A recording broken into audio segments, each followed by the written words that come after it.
Entrevista Venevisión. Líder en opinión. Por tu canal independiente, Venevisión.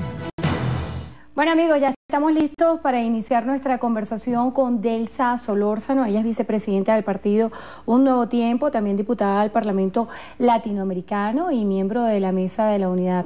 Quisiera que iniciáramos nuestra conversación. Bueno, primero que nada, gracias por acompañarnos. Hablando acerca de lo que sucedió ayer en la Asamblea Nacional.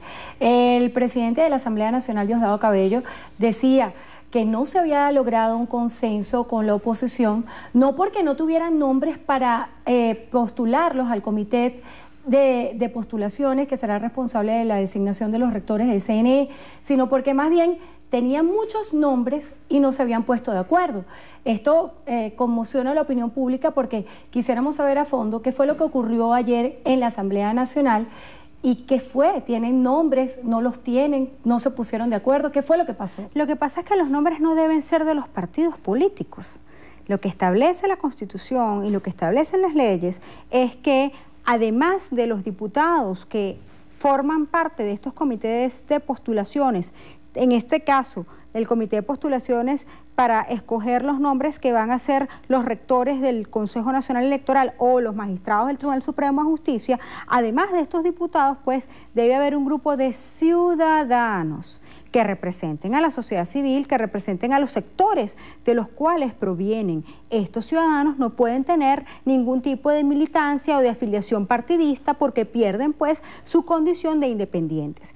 Ello es para garantizar justamente que quienes resulten finalmente electos, bien como magistrados o bien como rectores del Consejo Nacional Electoral, gocen también de esa característica de independencia que hace que la garantía, que convierten a ello en garantía de que el ciudadano cuando vaya a votar sepa que su voto cuenta o que cuando acudimos a las instancias judiciales las decisiones no se tomen conforme a órdenes políticas, sino conforme a lo que establece la ley.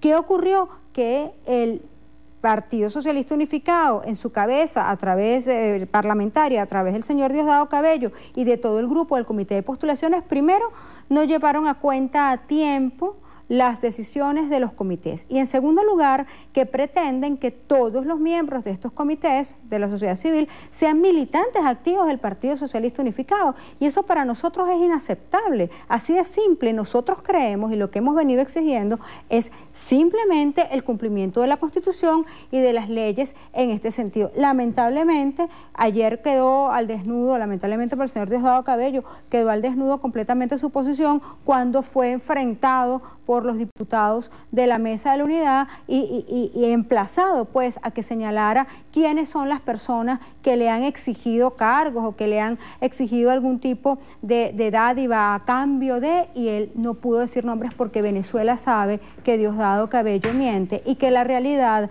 es que lo que pretenden es imponer comités de postulaciones oficialistas para luego también tener cargos oficialistas en estas dos instancias. Hablando de la importancia de la renovación en el Poder Electoral y en el Consejo Moral Republicano, ¿cuál es la preparación previa que había en la Mesa de la Unidad para llevar los nombres a quienes ustedes consideraban deberían formar parte de este comité de postulaciones? ¿Si hubo una lista previa? ¿Si se hizo el trabajo de presentar quiénes eran los candidatos? Sí, esos nombres no los presenta la Mesa de la Unidad, ni los presenta el PSUV. En teoría, eso es lo que dice la Constitución. Eso que hizo ayer Diosdado Cabello no es más que el reconocimiento ilegal e inconstitucional de que el Partido Socialista Unificado tenía unos nombres de su gente. Los ciudadanos postulan. Eso es lo que dice la Constitución. La Mesa de la Unidad ni el Partido Socialista Unificado postula nombres. Lo postulan los ciudadanos. El Colegio Nacional de Periodistas, por ejemplo, tenía un grupo de postulados. Ahora, ¿quiénes eligen a las autoridades del Colegio Nacional de Periodistas? ¿Los elijo yo? No, los eligen los periodistas agremiados allí. Así, universidades, organizaciones no gubernamentales vinculadas al área de defensa de derechos humanos y a distintas materias habían puesto sus nombres. ¿Cuál es la labor de los diputados? Seleccionar de entre esos nombres aquellos que no tengan militancia partidista y que cumplan con los requisitos establecidos en la Constitución, en la ley y en los reglamentos. Ello es lo que no quiere hacer el Partido Socialista porque ellos quieren militantes de su organización política como miembros del comité de postulaciones. Diputada, en este escenario, ¿Qué es lo que va a pasar entonces? El paso, según lo que establece la Constitución, por no haber sido aprobado por las 2/3 partes de este comité de postulaciones, se deja entrever que va a ser una decisión del Tribunal Supremo de Justicia. ¿Qué pasos vienen? Hay dos comités de postulaciones que se designaron ayer. Uno es el Comité de Postulaciones del Consejo Nacional Electoral y el otro era el del Tribunal Supremo de Justicia. Efectivamente, el primero de ellos exige las 2/3 partes, el segundo no.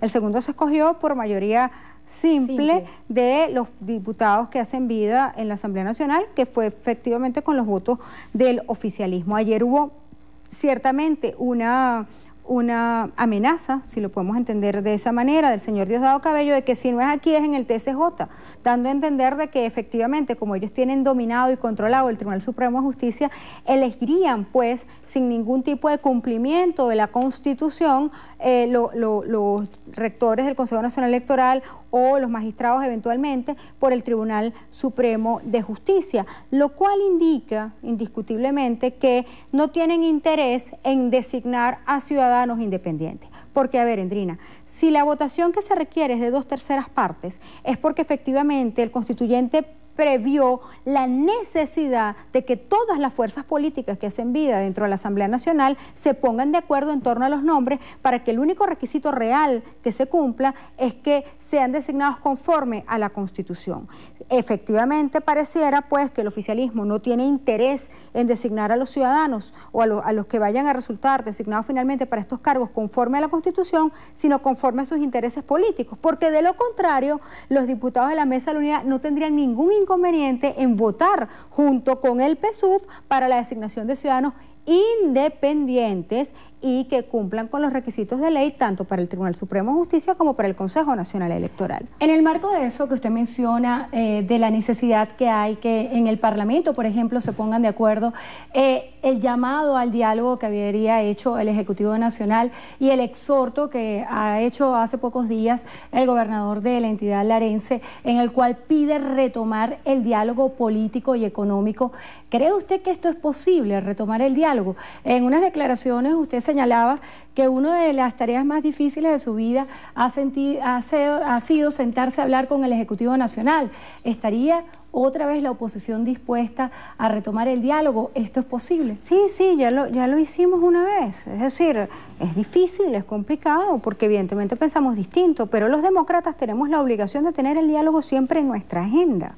Así de simple. Ahora, cuando la Mesa de la Unidad decide que el diálogo tenía que ser interrumpido, ello ocurrió porque el Ejecutivo justamente no cumplió con los parámetros que se habían puesto sobre la mesa como exigencias para que ambas partes pudiéramos tener confianza y poder seguir conversando. Lamentablemente el Ejecutivo, como bien sabemos, no cumplió con esos parámetros. Hoy yo no veo tampoco ninguna muestra de que quieran cumplir con esos parámetros. Hoy lastimosamente podemos hablar todavía de 100 presos políticos en Venezuela, aun cuando, por ejemplo, la señora Fiscal General de la República niega la existencia de presos políticos y eso no es real. La realidad es que hay 100 ciudadanos en Venezuela presos de conciencia. La realidad es que todavía hoy hay más de 3.000 ciudadanos venezolanos que están sometidos a juicio por razones también de carácter político, y ojalá, yo sí creo en ello, fuera posible resolver esos problemas a través del diálogo. Por ejemplo, el ministro Rodríguez Torres, acá mismo, me acusó a mí de conspiradora. Lo ha hecho en varias oportunidades y me dijo algo así como que los salidistas, no sé qué. Yo no soy salidista. A ver, no condeno al que lo sea. En Venezuela, en teoría, se supone... Pero ¿se puede hablar que en la actualidad existe una agenda única por parte de la oposición? Y acerca de ese señalamiento que hizo el ministro Rodríguez Torres en este mismo espacio, él exhortaba a la oposición a que se pronunciara acerca de lo que él consideraba planes de conspiración contra Venezuela, refiriéndose específicamente a los videos del joven Loret Salet. ¿Cuál es la posición que usted ha tenido en este sentido? Fíjate, son dos cosas diferentes. Uno, yo no creo que haya ninguna conspiración, por lo menos no que yo la conozca, ¿no? Y el que esté conspirando, el que cometa cualquier tipo de delito, pues bueno, tiene que ser sancionado conforme a lo que establece la Constitución y las leyes, con acatamiento al debido proceso, a la norma adecuada para la recolección de las pruebas, en fin, todas estas normas que lamentablemente en Venezuela no se cumplen.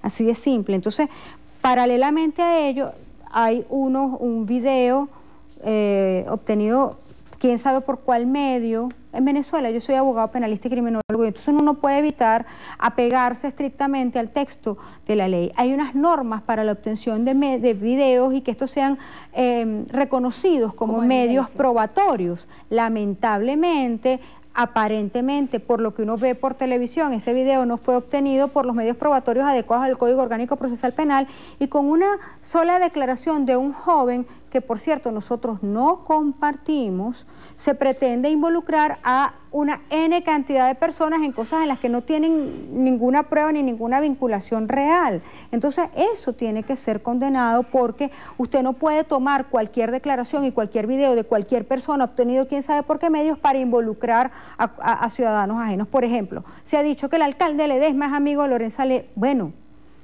eso es completamente absurdo, que se pretenda que porque usted se tomó una foto con fulano, usted es cómplice de esa persona en conspiración. Yo creo honestamente que aquí la única conspiración que existe de verdad es la del gobierno contra el pueblo de Venezuela, porque yo no encuentro ninguna razón real para que un gobierno que sabe la crisis de escasez y desabastecimiento terrible que enfrentamos los venezolanos en alimentos, en medicinas, en artículos de higiene y limpieza, en artículos de higiene personal, sepa todo esto y tenga la posibilidad de solución en sus manos y no resuelva los problemas que atravesamos a diario los venezolanos. Yo soy demócrata, Endrina. Nosotros no creemos en salidas violentas ni no constitucionales. Los golpes de Estado, por cierto, los dan únicamente los militares. Así que si el gobierno nacional tiene alguna duda de conspiraciones, golpistas o lo que sea, yo le sugiero al gobierno que vaya a revisar en sus fuerzas militares, no de este lado de la calle, donde lo único que profesamos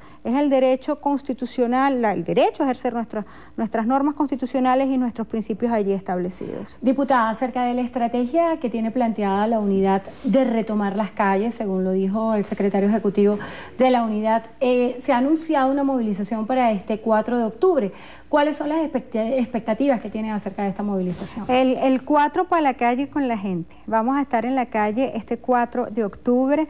Debe haberse anunciado hace pocos minutos desde la mesa de la unidad. Yo tuve lamentablemente que abandonar la reunión para cumplir con este espacio, que agradezco siempre muchísimo, pero vamos a estar en la calle el sábado. Los esperamos a las 9 de la mañana, bien puntuales, tempranito, para caminar temprano, el elevado de los Ruices, a la altura del metro, de esa estación cercana, en Los Cortijos, para caminar juntos hasta Petare. Vamos a caminar hacia una calle en Petare, donde vamos a escuchar mensajes de la gente común, de la gente del pueblo que sufre los mismos problemas que sufrimos nosotros, y allí mismo nuestro secretario ejecutivo va a anunciar el Plan Nacional de Movilizaciones que tenemos prevista para que pueda la gente del pueblo ser escuchada, para que nosotros podamos sentir que nuestros problemas y nuestras necesidades, que si bien no son resueltas por el gobierno,